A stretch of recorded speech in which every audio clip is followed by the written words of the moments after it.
Wentling with Destinations of the World News.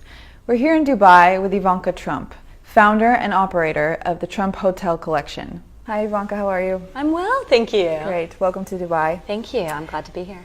I'd like to ask, how have your experiences as a luxury traveler inspired your business decisions with the Trump Hotel Collection? Well, I think exposure to different cultures, different countries, different ways of doing things does nothing but heighten your own sense of what's the best, what's the right way to do things. And I think being open-minded to what you experience during travels is incredibly important.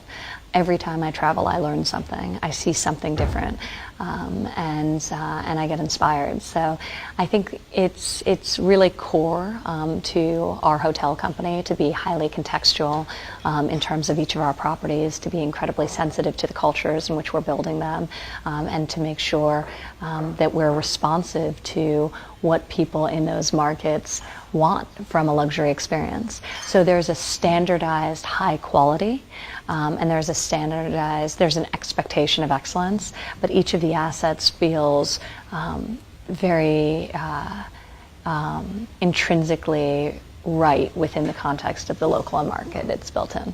Definitely.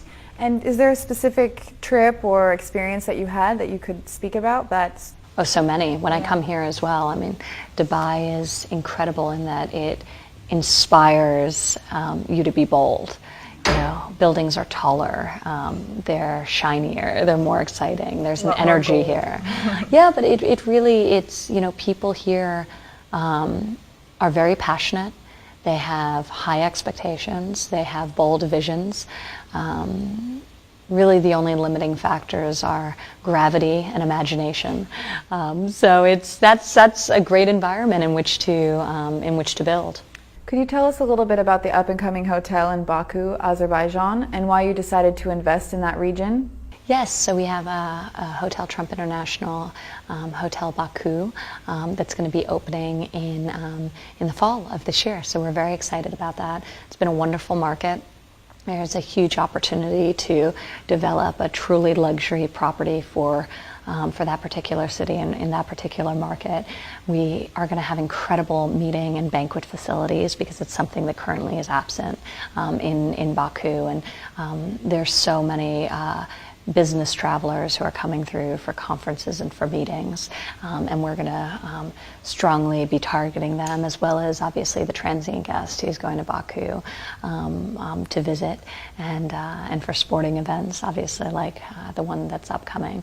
So it's a very special property, and we're incredibly excited about it.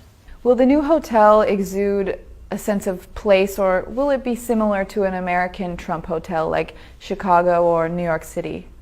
It will be both. So it's very grand, but it's, you know, as we were talking about before, it's important to feel contextual. So it's striking that balance that's key to the success of every project. Great. And how do you define luxury? I mean, you yourself experience luxury travel on a Luxury is basis. about quality. Mm-hmm. It's about product. A lot of people market that they're luxury. They spend a lot of money on collateral materials, on information, on selling the product without spending the money on the product itself, whether that be in apparel and accessories or whether that be in real estate. But luxury isn't just the narrative, it's the actual asset. And it's important to be obsessed with the details and with the execution, because that's what's ultimately differentiates the greatest and the mediocre, or even, you know, the greatest and the pretty good. I also think luxury is something that's always evolving. It evolves, it varies across markets in terms of what people's standards are and what their expectations are. There is always an importance of location in the real estate world. So you can't really have something that you can build a luxury building, but the end user won't view it to be a complete luxury experience if it's in a tertiary location within the context of an urban environment. So that's a core principle. And on that topic of luxury travel, are there any destinations that you're looking forward to visit that you haven't been, any bucket list destinations? I have a few. I've never been to Morocco, and it's a place I'd very much like to visit.